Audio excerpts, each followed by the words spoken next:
Chapter 2. For Chapter 2, we're going to take another look at EMS systems, services, the healthcare system in general, and public health systems. So kind of the whole continuum there of how EMS fits into this picture. I will remind you that watching only these lectures is no substitute for actually reading the chapters. And if you have not read the chapters, if you haven't read it before watching this, you must read it after watching this. All right, so to get started, of course, again, we revisit this education standard, which applies the fundamental knowledge of EMS system, safety, well-being of the AEMT, medical, legal, ethical issues, and the provision of emergency care, as well as use a simple knowledge of the principles of the roles of EMS during public health emergencies. Our objectives, of course, can be found in your textbook on pages 15 and 16. I'll scroll through those. Okay, so EMS is kind of in the intersection of public health, public safety, and healthcare. I used to say a lot that EMS was the hybrid healthcare public safety model, but more and more as public health continues to grow as a field of medicine and healthcare, that we look a lot like them as well.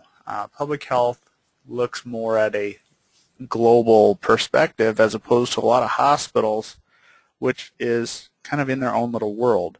So EMS is very much looking at the overall picture. We're involved with standbys. We're involved with, we could potentially be involved with various other public health activities, depending on the level, possibly even giving immunizations or helping out in preventative medicine. So where did EMS come from? Well, in the grand scheme of things, when you talk healthcare, EMS is the new kid on the block. Only been around almost 50 years in a classic, or not a classic, in a modern sense. In a classic sense, and the whole concept of you call, we haul, and that's all, we've been around for thousands of years, well, probably not thousands, but at least hundreds of years,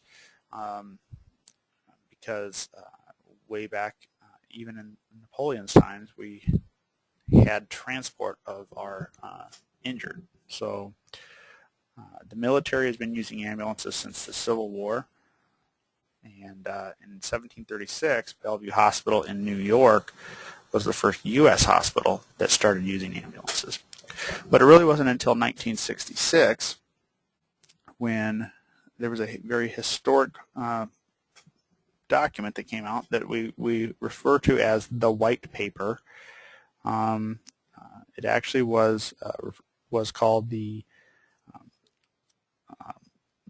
Accidental Injury and Illness, the Modern Neglected Diseases, or sorry, Accidental Death and Disability, the Neglected Disease of Modern Society. That was the actual term that the White Paper came out with. The National Academy of Sciences, National Research Council, and the DOT worked kind of on this all together to create this. And in 1966, basically, it came out and says there's two things. Number one, we have no safety measures in our vehicles, and that's killing people because up to that time, seatbelts were optional, and they really weren't all that functional. So lap belts was about all they had, and you may have been able to get one that had a shoulder strap that came down from the ceiling, and you could click it in if you wanted to. Otherwise, it just sat in a couple clips up on the headliner of the car. So they said, we're killing people because, number one, our cars they're big, they're heavy, they're safe in that respect. But once you actually are bouncing around inside the cab, there's nothing to save you.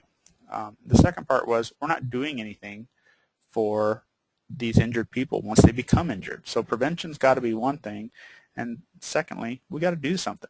At that time, really, hearses were the ambulances.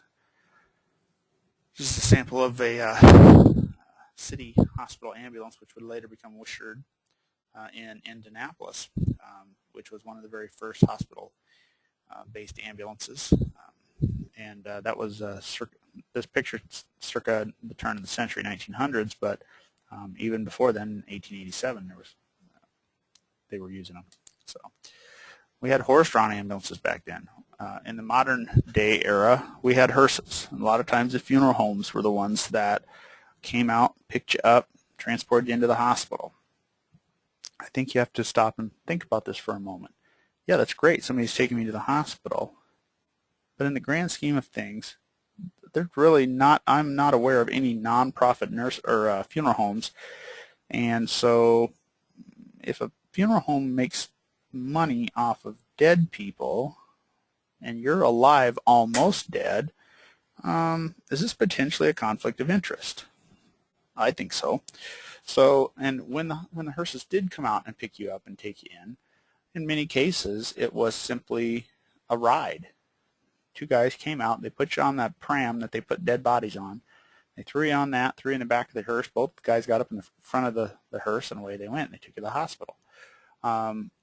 Prior to that, there were places like sawmills and lumber yards that were in the ambulance business because they had a wagon with a long enough bed that they could throw somebody in the back of it. They could lay down and they could take them where they needed to go.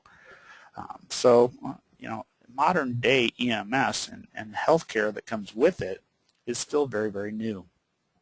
So there were some volunteer rescue squads starting on the East Coast in the early 1920s, but even then, patient care was minimal. And you got to think about some other things. I think a lot of people assume that CPR has been around forever, and CPR is really not much older than modern day EMS. Mouth-to-mouth had been around for a while, you know, doing rescue breaths, but to push on somebody's chest, that was unheard of prior to that time. So obviously here we have a modern ambulance. I'm going to go off on an aside here for just a moment. These trucks do not ride any better than smaller ambulances. They are twice as expensive as smaller ambulances, and they have no extra room. So, you know, if your department thinks they need one of these big Freightliner Intertractionals, all they're doing is wasting money. So I would highly encourage you to just stick with with what we've used for so many years. So the first national standard curriculum for EMTs came out in 1971. And following that, there was some modern ambulance design standards that kind of came out, and they said, you know, you should carry this, you should have that, you should probably, you know, make sure that you have X amount of these and Y amount of those, and you know, we need to make sure that we have appropriate room in there.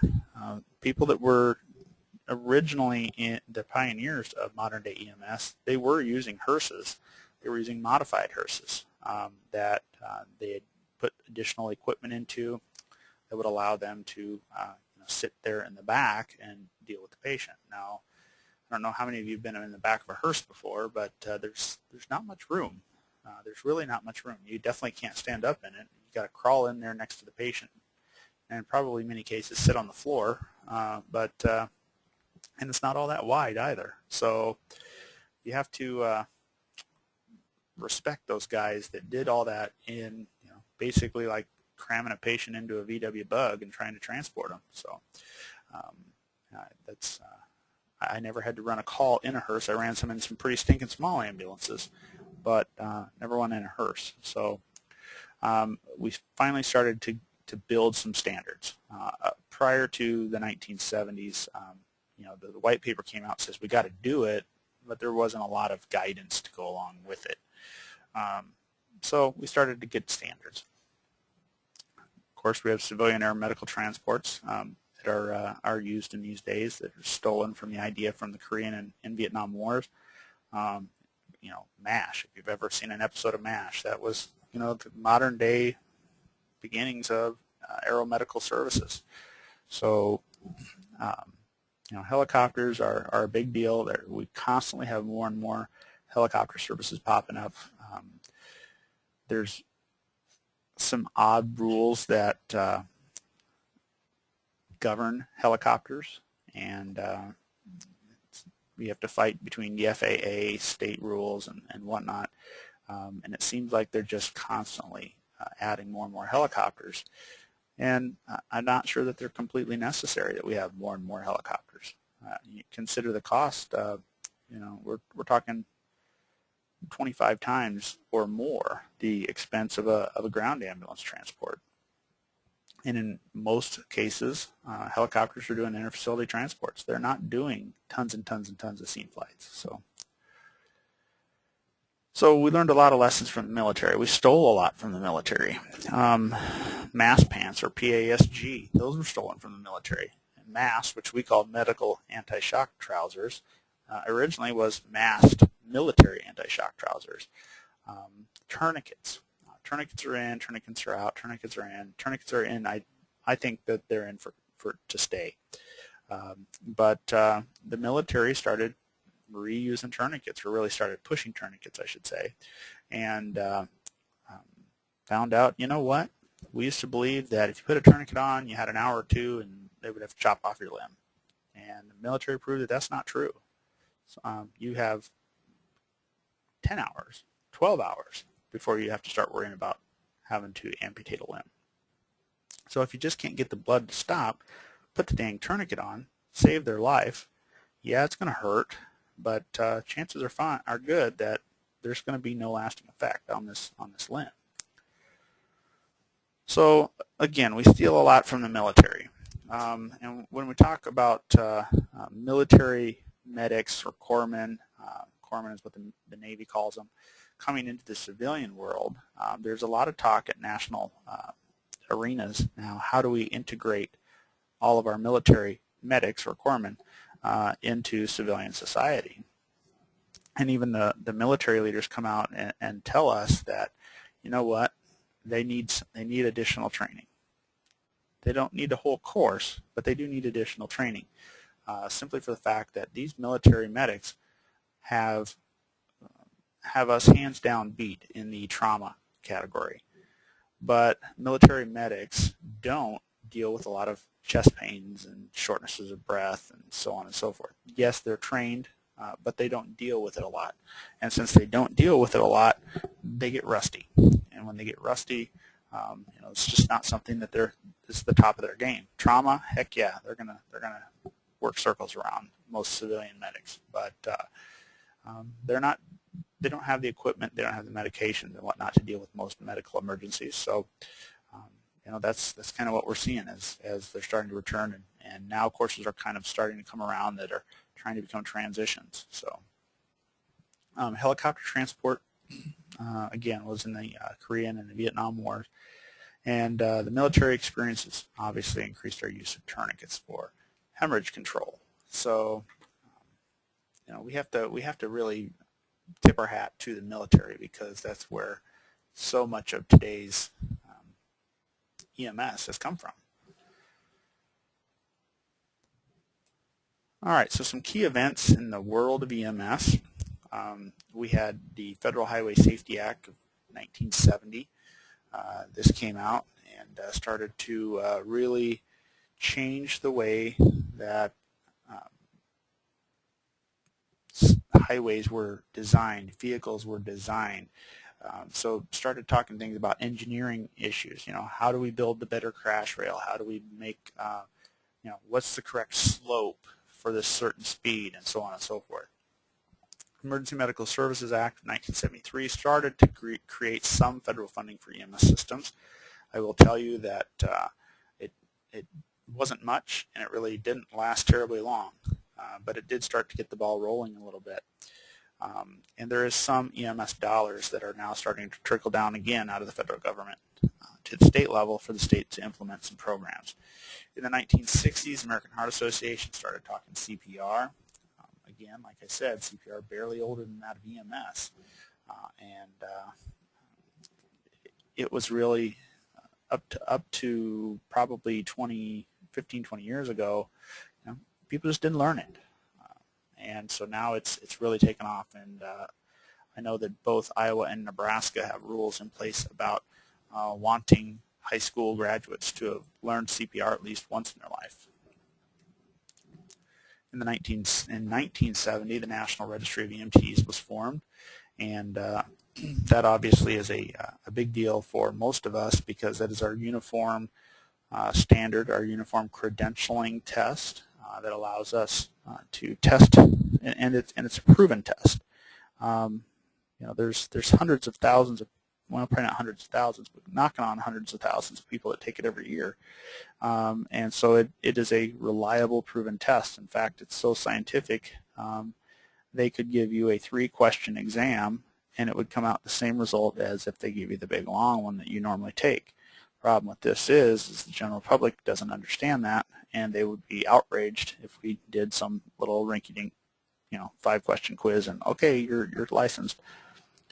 1970s NBC's show Emergency first came on television. It was the first show about EMS, and it even introduced the world to the concept of paramedics.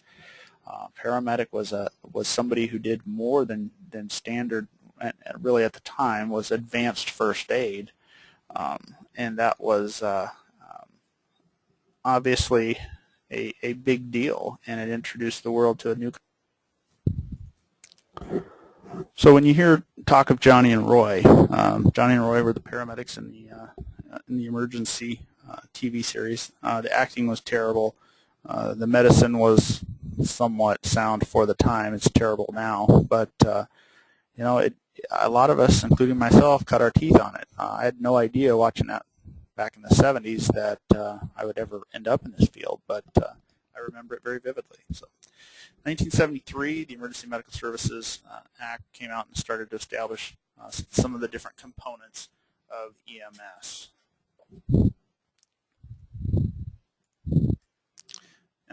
Throughout the 1970s, we started to see more and more national standard curricula come out.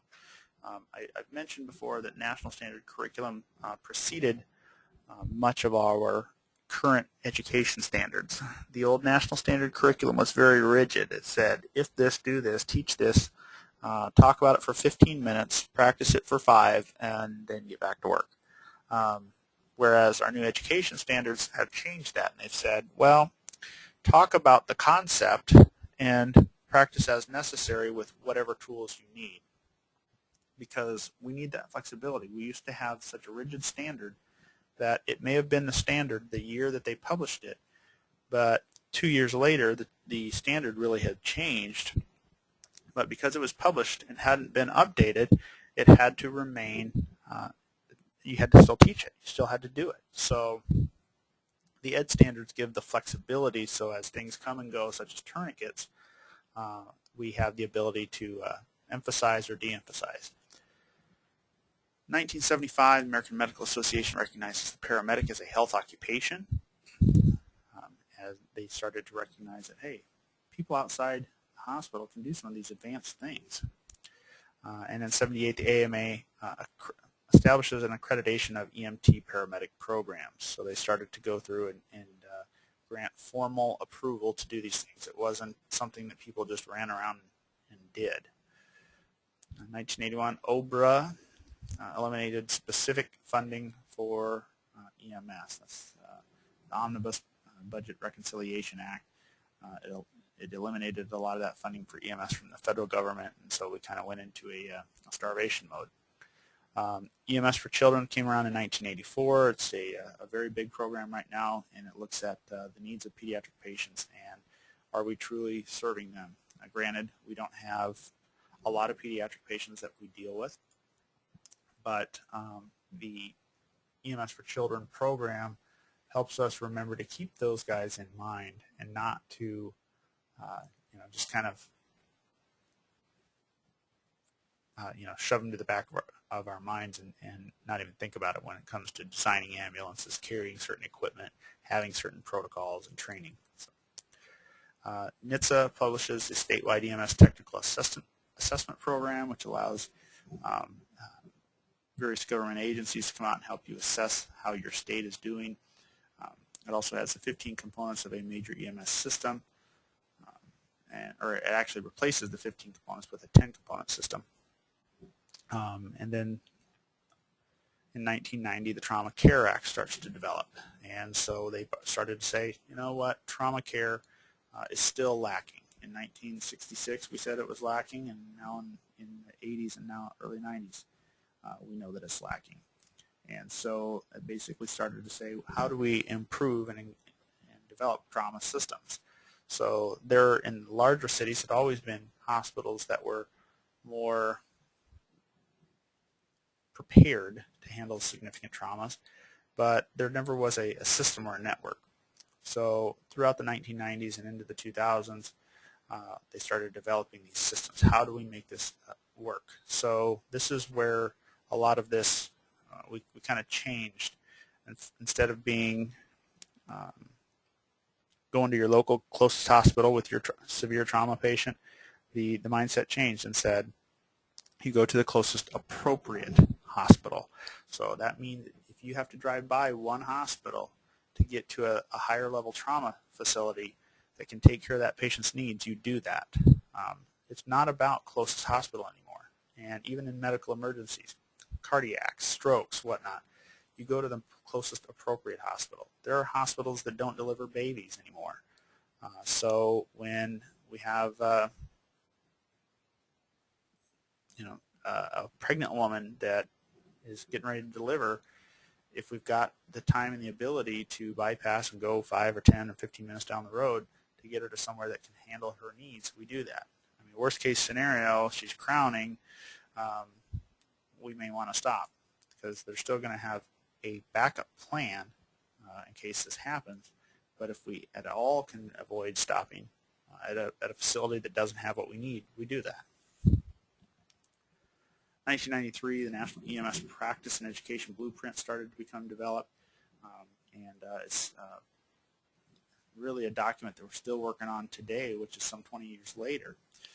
They started to develop this and say, how do we take EMS to the next generation? What's the next version of EMS look like? 96, the Agenda for the Future came out, and then in 2000, the Education Agenda for the Future came out. And that's where really the concept of the AEMT started to develop.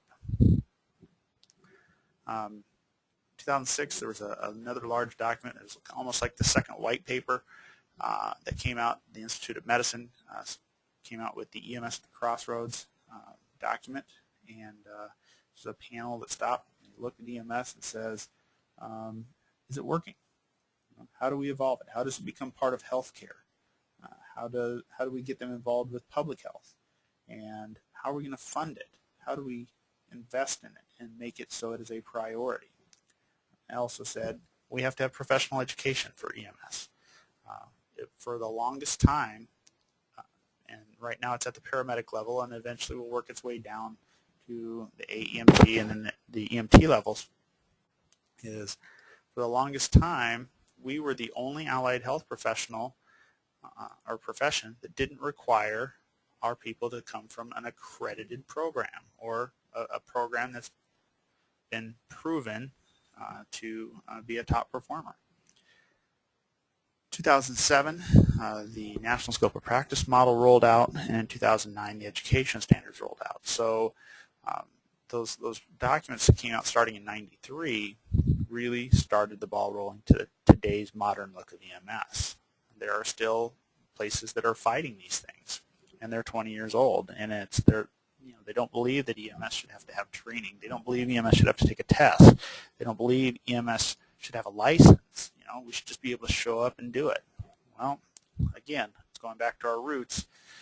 Some of the organizations that we were originally working with, and many places still are working with, they still don't require mandatory training. They still don't require any licensure or certification, and that's a disservice. So some of the key documents in EMS today include the National Standard Curriculum, which is what we based a lot of our education off of in the past. But again, like I said, it was very prescriptive, very strict and rigid. EMS at the Crossroads, basically a document that was starting to steer EMS again into the right direction of how do we develop into the future. The agenda for the future, and then the education agenda for the future, which help develop where we're currently at and where we're going. Now, some of those documents are currently under revision because they've said now they're knocking on 20 years old, or they are 20 years old, and it's time for us to take the next step. I'll tell you, like the EMS at the Crossroads, I don't know that that's specifically under revision. I imagine there's a different study probably being done. And then the national standard curricula have been retired. So, additionally, the EMS core content, that document went through and said, here is what an EMT should be doing, and here's what an EMT should not be doing. So it really was kind of like a big bag or a cloud of all the potential stuff, and people got together and they sat down and said, is this appropriate or is this not appropriate? You know, they sat down and said paramedics should not be doing C-sections in the field. Actually, I qualify that. It was perimortem C-sections, so they shouldn't be cutting babies out of dead moms. And so that was taken out. It's been done, not legally, but probably not technically illegally either. But so the core content document went down and said, okay, these things are appropriate for EMS providers, these things are not. The National EMS Scope of Practice Model really then set the tone and said, here is what these 4 levels, EMRs, EMTs, AEMTs, and paramedics, here's what they do, here are some of their expectations, and then the education standards then came out and said, here is how to get there. Here's how to build this person to an entry-level provider. We're still working on some of the pieces of how do we maintain them, and the National Registry is really working on a lot of those right now. We're going to briefly shuffle through a few key people in EMS and the history of EMS. Nancy Caroline, a lot of times they refer to Nancy Caroline as the mother of the modern-day paramedic. She really established a large number of resources, particularly the first paramedic textbook that introduced life-saving emergency outside the hospital. It's often referred to as the Orange Book. And you can still find books with her name on it today by the American Academy of Orthopedic Surgeons, or Jones and Bartlett. They're the ones that have kind of carried on her name. She died many years ago, but they're still trying to keep her name going, her reputation going. Jeff Clausen started some standardized dispatch protocols in which they started to develop a system. So if a dispatch, somebody calls in and needs an ambulance, how is it that that ambulance is selected and sent, and which resources go where, in which district, and then started the beginnings of the EMD, Emergency Medical Dispatcher process, where they started to give maybe some pre-arrival prompts and whatnot. R. Adams Cowley began the rapid treatment of patients in shock, the concept of golden hour, and developed trauma centers. So when you'll hear people talk about shock trauma. Shock trauma is kind of a term that gets loosely used to refer to trauma centers, but shock trauma actually was a hospital in Baltimore that was kind of the flagship for trauma centers throughout the country. Also helped a lot in the development of Maryland's EMS systems. Joseph Deke Farrington started teaching things such as vehicle extrication and first aid training.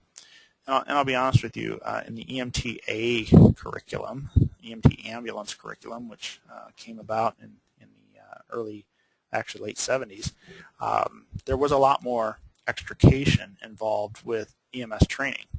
And we've come to that crossroad and the realization that an EMS provider isn't there to do cutting and whatnot. They may need to have a little exposure to it just simply so they know what's going on, but an EMT or a paramedic shouldn't be the one cutting this person out of the car. That really needs to be the rescue team or the fire department who has those tools anyway.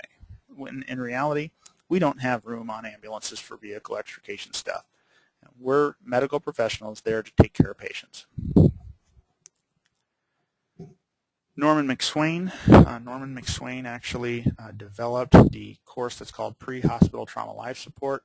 or PHTLS. That course is now offered through the National Association of EMTs. He really was a groundbreaker in the field of trauma care in the pre-hospital environment. And it honestly, PHTLS developed out of a different course called ATLS, which is Advanced Trauma Life Support. Advanced Trauma Life Support is for physicians and PAs and nurse practitioners, and it actually was invented from Nebraska, from an incident that happened. There was a trauma surgeon who was flying a plane, flying his family across the state. They crashed out in the middle of nowhere, and there was no resources for trauma care. And what ended up being a very good thing came out of a very sad situation in which his family suffered severely because of a lack of trauma care, because out in the middle of the rural parts of the state, or even the frontier parts of the state, there just wasn't any education. There wasn't any tools out there. So it's kind of neat how that kind of has come from our neck of the woods. Rocco Mirando. Rocco Mirando was the first executive director of the National Registry of EMTs, and was also integral and part of the development of the National Association of EMTs. Jim Page, you hear about Jim Page a lot. Even if you pay any attention to GEMS magazine, you'll see them talk about Jim Page a lot. But Jim was a founding father of EMS. He was part of the Los Angeles Fire Department, one of the first EMS professionals there, as well as a founder of GEMS magazine. He was a consultant on the show Emergency, and in the end was an attorney, and he specialized in EMS law. So he died a number of years ago, but a lot of people still, and everybody should really respect Jim Page. Peter Safar, he's the one that actually kind of came up with the whole idea of CPR in the 1950s. So the ABCs, and if we push on somebody's chest, will it potentially save their life? He founded the Freedom House Ambulance Service, which was a training program they did in Pittsburgh with, we'll say, to improve inner city education, as well as inner city EMS services that were for the city of Pittsburgh, which obviously doesn't have the best parts of town constantly. So EMS has really evolved rapidly since 1971. And try to imagine if you were responding to a motor vehicle crash in 1975 and what tools and services you could use to help your patients. Well, in 1975, paramedics were rarity, and the tools that you had at hand might have been things like hacksaws and screwdrivers and sledgehammers.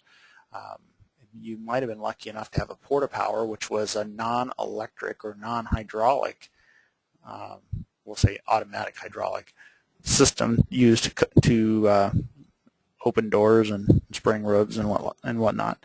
There wasn't a lot of great tools. Today, heck, we've got battery packs that we slap on a JAWS unit, and there's no cords, there's no tubes or anything that goes, hoses that goes to them. So we've really come a long ways. But back then, it was a different day. NHTSA, which is the National Highway Traffic Safety Administration, they have their statewide technical assistance program and assessment standards. These standards include regulation and policy that each state has to have a lead EMS agency. And in the state of Iowa, that is the Bureau of EMS, and in the state of Nebraska, that is the EMS and Trauma Program. But so each state has to have a agency, they have to have policies, they have to have regulations and regulatory body. Many cities, counties, and other municipalities also have governing boards and whatnot. Resource management. We have to stop. We have to look at things and say, how in the heck are we going to appropriately send vehicles? Again, I think I brought up in the last chapter, if we would respond everything to a major incident, then we don't have resources available for the calls that continue to come in. Actually, I think today, as I record this lecture, it is actually the anniversary of the Von Mar shooting, and where there was a number, I believe it was 7 people killed in Omaha at a mall. But had Omaha sent every one of their ambulances to this scene, who's taking care of the rest of the city? Because when you have a major incident at, say, a mall in the middle of town, the other 911 calls don't stop. They, the shortnesses of breath and the chest pains and the I fell down and broke my hips, those don't stop. Those continue to come in. So looking at resource management, how are we going to staff our trucks? Where are we going to strategically put them? Human resources and training. How do we keep our personnel as sharp as possible? How do we get them trained to the minimum standard, and then how do we keep them at the minimum, if not take them to the highest level? Transportation. How do we get them to the hospital? This isn't every EMS system. Actually, every EMS system has transport. Every EMS service does not. We may be talking about a first response service. Maybe it's a very small town, and then that very small town, they rely on an ambulance from a neighboring community to come and do the transport. We might be talking about a tiered system within a city where maybe a fire department shows up, starts first response care, and then an ambulance service or an EMS company comes and actually does the transport. Facilities. We have to have somewhere to take the patients. Obviously, when we're talking the life-threatening and critical patients, we're not the end-all be-all. We're not the definitive care for these people. We have to take them somewhere where there's physicians and there's other allied health professionals that can get them diagnosed and start their treatment and get them headed down the road. Here's another look, I guess, at some of the components of the system where you got recognition, access, dispatch, first responders get there, basic life support, ALS, and transport. Additional things that we look at eventually getting to is the correct emergency department, any specialty care that they may need to be transferred to, patient rehab, prevention and awareness, and public education. And we're starting to have a little bit more responsibility to some of those things that are over on the left in blue. So additionally, we have to have communications, and communications allows EMS to work back and forth with themselves, with other agencies, with hospitals, with dispatchers, and so on and so forth. Public information and education. We've got to let people know we're here, when to call us, how to prevent the need to call us, and if we're working to proactively reduce some of the accidental injuries and illnesses. Medical direction. You have to have a physician medical director. All EMS services have to have a medical director. They can't just go out and do whatever they want. You cannot be a rogue EMS service. You have to have a physician medical director that oversees the medical aspects of your service. Most services think that they simply just need to have their physician medical director sign off on their protocols once a year, or something along those lines, and call it good. The reality of the matter is PMDs, or physician medical directors, should be involved every month, if not more, with your service, and making sure that everything is medically appropriate and living up to the standards, because a service can't buy equipment without a physician's license and signature. A service can't do, an EMT can't do a single thing without without a physician medical director saying it's okay. Trauma systems, we've kind of already hashed that one over, but obviously we have to have an improved system of treating our trauma patients. And evaluation. We need to go back and say, what did we do good, what did we not do so good, how can we improve, and do the quality assurance and improvement measures. And obviously it's not a terribly fun task, but a very necessary task, because we need to identify, are there areas that we're not good at, and how do we make those better. So our state legislation and regulation address the standards in EMS education, which I think many of you are aware that that is my position in the state of Nebraska, is I oversee the EMS education. Licensure, I work very closely with our licensure unit, who actually grants the license to get approval to practice. Our state also talks about communication and systems of communication. How do we improve inter-system operability? So a town 20 miles away can talk to a town, talk to your town. We also talk about medical direction. We mandate if you're a authorized or an approved EMS training or EMS service, you have to have a medical director. They have to be on file, and we strongly are pushing that they become trained. Provisions of services are telling the services what is expected and how we expect them to carry that out, and then other aspects of EMS. So we have little components that have EMS for children. We have our trauma component. We have a CISM, or critical incident stress component. So we have other programs within our EMS program that assist providers. Now, when we talk about provision of services, we have regional specialists, as does Iowa. I think they call them regional coordinators there, but that come out, and when the service is trying to figure out a way to implement a new policy, or they're struggling with a certain issue or process, those technical assistants can come out and help them make these things come to fruition. All right, so the EMS education agenda for the future and those goals for EMS education. Again, all of these documents, actually I should say the first three are documents that came out and really defined what EMS providers do today. We went from the 47 levels of EMS provider to really 4. So there's a couple of states that didn't buy into it yet, and a couple of states, Nebraska included, that held on to an old level, the EMT intermediate, and added replaced their other levels and just kept one. So the core content, like I said, was kind of the big bucket that says EMS should do this, shouldn't do that. The scope of practice model then defined and says these 4 levels, here's what each of them do. The education standards then said this is how we're going to teach them to do those things.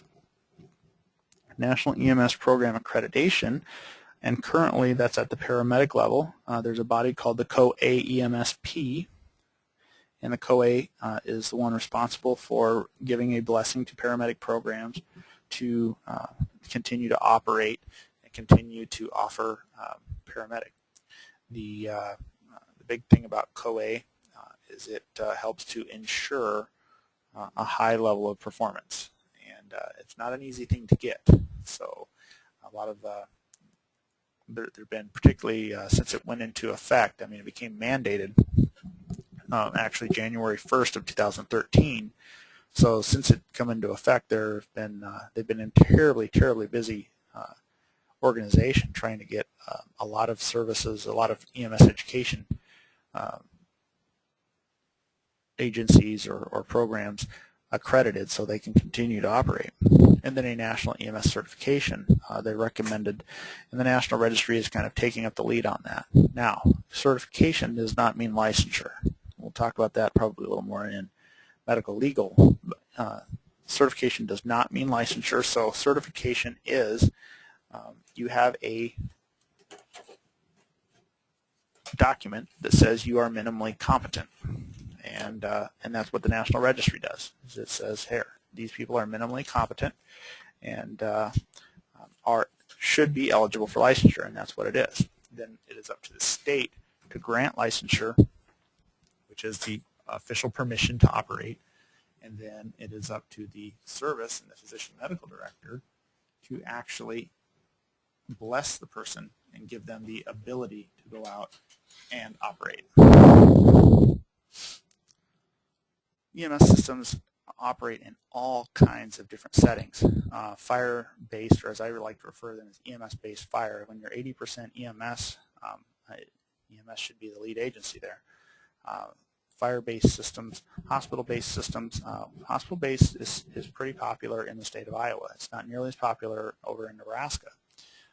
There are a few, but for the most part, EMS in the hospital setting it kind of was one of the hubs of that really was the state of Iowa. You can have private services that are contracted by local governments. A good example of that would be Sioux Falls, South Dakota. There's a private company called Rural Metro, and Rural Metro is contracted by the local government to provide the ambulance service up there. You can have municipal third service, where a municipal third service is the third public safety, which is you may have a police department and a fire department and then an EMS department. They're not a part of one of the others. There are a few places in which the police department runs EMS. There are a number of places that there's something called a public utility model. Tulsa and Oklahoma City, Oklahoma are good examples of this, where it's basically a private service that's contracted by the local government. However, the public utility model is there is a board that oversees all of the EMS in that area, that city or that municipality, and they are the ones that really control what that contracting company does. And so there's all kinds, not to mention we can start to go off in other areas such as military. We may be talking about forestry service or park service. Might have something like standby services. There's also private transport agencies, so lots of different potentials. Staffing configurations, that all varies. Sometimes it's dictated by rule. Sometimes it's completely up to the service. Sometimes it's luck of the draw. And so if we have, maybe our system is set up that a paramedic and an EMT work together. Or some systems are paramedic. Maybe it's AEMT paramedic or AEMT EMT, or a couple of AEMTs. And then, of course, if you have a volunteer setting that you don't have regularly scheduled people, you get what shows up. So it all kind of depends. Obviously, working EMS, all of you guys have been in EMS at least for a while, and you're starting to probably really understand some of these things. Probably nothing like you originally imagined it would be, but for some reason we're all still here. So we have to have excellent clinical knowledge and skills, and one of the things I think EMS is special, we're relied on to really make a lot of immediate decisions, where a lot of other allied health professionals, they're sitting there waiting for somebody to make the decision for them. Granted, we use our protocols and our standing and written orders to guide us, but we don't have a higher level provider above us immediately giving us the go to do this. You have to have interpersonal skills. You have to be able to communicate with your coworkers, other services, providers, healthcare systems, dispatchers, law enforcement, fire, as well as the patient and the family. You have to have good physical health. There really, honestly, is two things that end people's careers in EMS, and that's back injuries and burnout. People just get burned, and it actually will start to cause physical health issues for people, or people injure their back or shoulders and are no longer able to physically do the lifting that's required. And then we also have to have specific interpersonal characteristics. We have to kind of have, I like to say that everybody in EMS has got some degree of ADD. We don't like to sit still. We don't like to do nothing. And we don't want to do the same thing for very long. I think a lot of people are like, I couldn't work in a hospital because I want to sit in the same building for 8, 10, 12 hours a day looking at the same scenery. And so I think that's a common characteristic of a lot of EMS providers. So 911, what is number 911 widely used for? And that is actually the universal, at least in the United States, number for contacting emergency services, that is not the same in all of Europe. In a lot of places in Europe, it's 999. But 911, interestingly enough, was invented in Lincoln, Nebraska. And then what is Enhanced 911? Well, 911 originally was a phone number, period.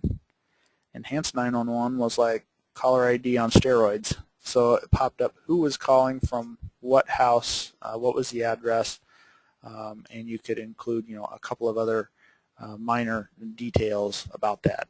And now next generation 911, we're now getting to the point in which people are going to be able to text in, and that we have the abilities to use GPS to locate that caller, particularly from their mobile phone. So, and then how are EMS vehicles selected? Well, EMS vehicles get, depending on the system, they may be staged in different parts. So a public utility model such as EMS out of Tulsa, Oklahoma, that system constantly is in a state of rotation and change. So if a truck in the middle of town goes out, then another nearby truck moves and covers both of those areas. And maybe 2 or 3 trucks move to help maximize response times to get to where they need to go. We may have another system, such as like what we see here in Omaha and Counts Bluffs. Those ambulances are stationed at specific stations, not every station, and they're selected based off of their location or based off of their suspected response time to various locations. Physician medical directors, these provide specific protocols and standing orders. That is also called offline medical control. We may have online where we call somebody up. They provide or participate in provider education. All EMS training agencies in the state of Nebraska are required to have a physician medical director, and I believe the same is for Iowa.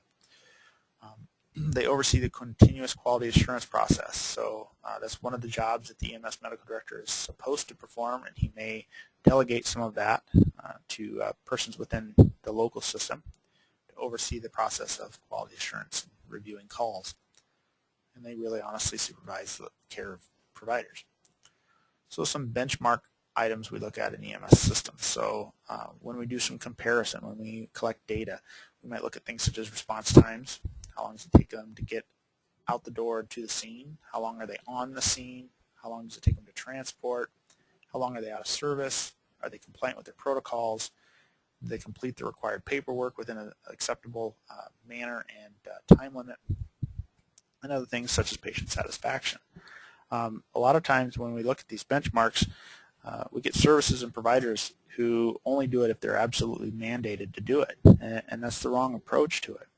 The correct approach to it is we should be going out and gathering this information on our own without being told to, so we can see how do we improve, where can we make adjustments.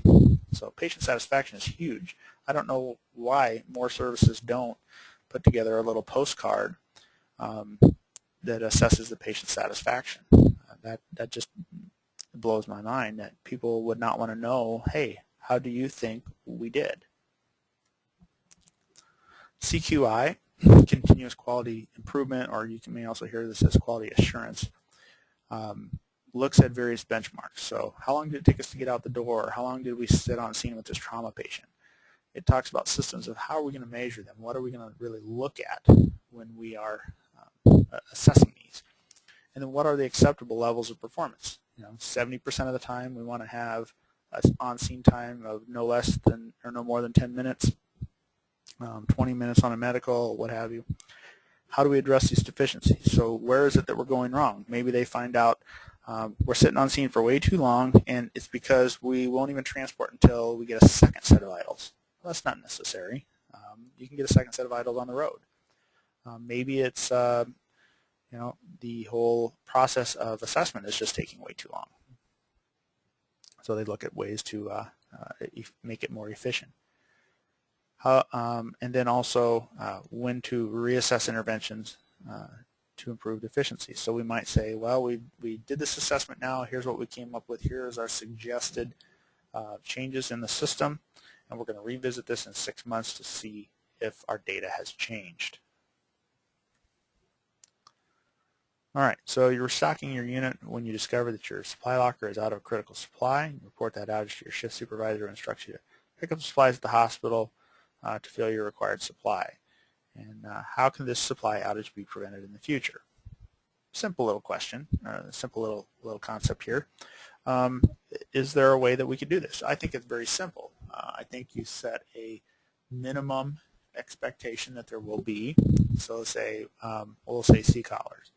We'll say once we get down to the last box of C-collars, somebody needs to send an email or write a message, put it on a board, submit a form, some way that notifies the person that's responsible for supplies or the shift supervisor, hey, we're getting low on this, keep this in mind, and let's get these in before we run out. So why do EMS and healthcare systems and systems of public health exist? It's for the betterment of the public, right? It's to prevent, to identify and find solutions for problems in our communities. So we are, in EMS, we have been for so long been a reactive agency where when something happened, we went in and we tried to fix the problem, and and off we went, and that was it. Well, it would be much better off in the long run if people didn't have these stupid accidents. And some of the accidents are preventable. Most of them, actually, we could probably modify the severity of, whether we were doing it right or not. But how can we improve this? Maybe it's something that people just don't think twice of. Maybe an elderly couple living in their home for the last 50 years, and they've always had these throw rugs in the kitchen on the linoleum floor. And they're still there today, but there's no backing left on them, or maybe there was no backing to begin with, and so they're now a big trip and slip hazard.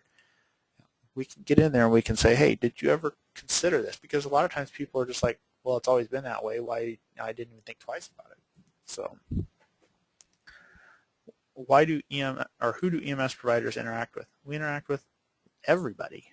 EMS is the only health service in every community. Not every community has a hospital or a nursing home or a doctor's office or a clinic, but every community is touched by EMS. Maybe they don't have an ambulance, but there's EMS personnel that are responsible for that community. And then why do the public health systems exist? Obviously to deal with the matters that are major public issues. So whether we're talking about well children, elderly assistance, maybe we're talking about home health, or looking at minority health care problems. They're there to try to address these and not let people fall through the cracks. So heading into the future, one of EMS's greatest challenges in the future is going to be the development of new leaders who can continue to move the profession forward. We're kind of in an area of transition right now, where for so long we probably had the same leaders for a couple of decades. We're now on getting into our third and fourth generation of EMS leaders since the beginning, and they have to be looking at where is EMS heading. EMS is heading more and more into a healthcare setting. EMS is going to be responsible for a lot of the initial patient contact care and potentially even be routing people away from emergency rooms.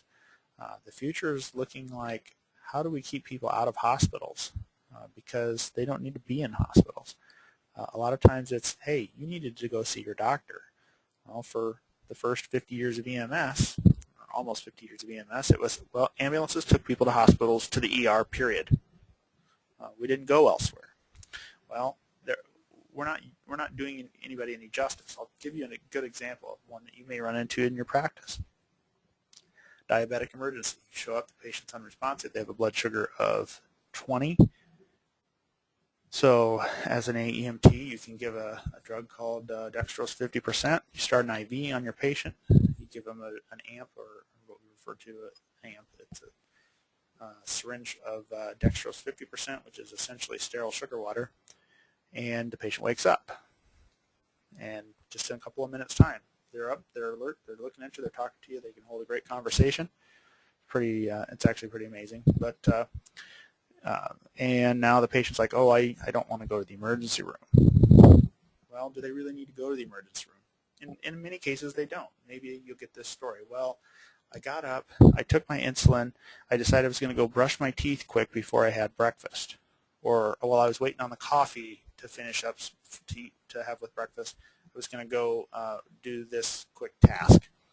And that's all that caused their sugar to get low. They just took too long to get back to their sugar, to get to their food. And so does this person really need to go to the emergency room? No, this person doesn't. If they sign off and say, I'm not going with you, Medicare will not pay the bill for the ambulance. So they're stuck with a $500 to $1,000 bill for an ambulance ride that they're not going to take, but yet they still get the bill. With the changes in the healthcare setting and health insurances and whatnot, that's going to be more acceptable.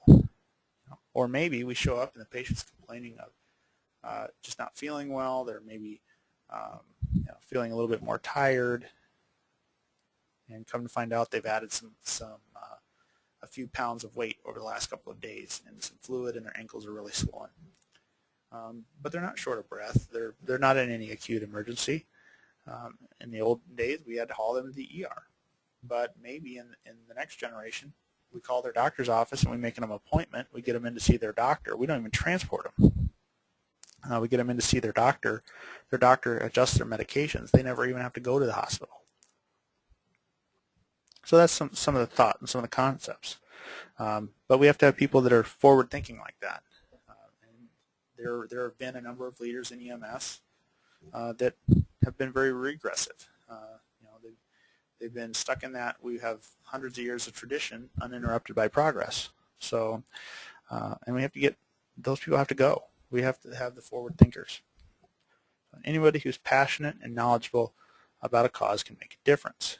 Those people who just want to show up and draw a paycheck and go home and get some of the glory should not.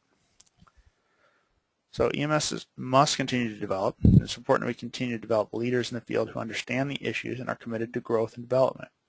And how can you contribute to this development? You have to be open-minded, and you have to be constantly looking and thinking and trying to look at new solutions. Where are the issues that we have, and how do we continue to grow from these issues?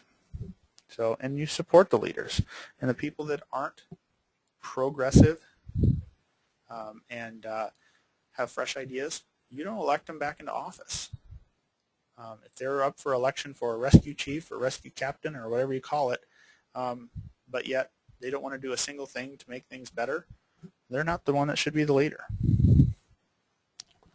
So in summary, EMS has evolved from a need to reduce traffic deaths and injuries and to help manage out-of-hospital cardiac arrest. And today, EMS is a very complex system that's multifaceted, and it's intended to provide a very coordinated system of delivering emergency care and transport. The system needs to be integrated into the public safety, healthcare, and public health systems. And we need to work with all of those other agencies to make sure that nobody is falling through the cracks. We've been guided by NHTSA and our state laws and regulations, and that helps us structure our systems. And EMS professionals have to work under the guidance of their physician medical director, and we provide transport to the appropriate healthcare facilities for emergency and continued specialty care. And finally, evaluation of our systems and looking at improvement and assurance helps us to provide the utmost care, the highest level of care we possibly can. And contributions from a lot of individuals have made us really advance in nearly 50 years. And then, of course, we have the EMS agenda for the future, which has us headed down a course, hopefully, to the next level, or we could call it EMS 2.0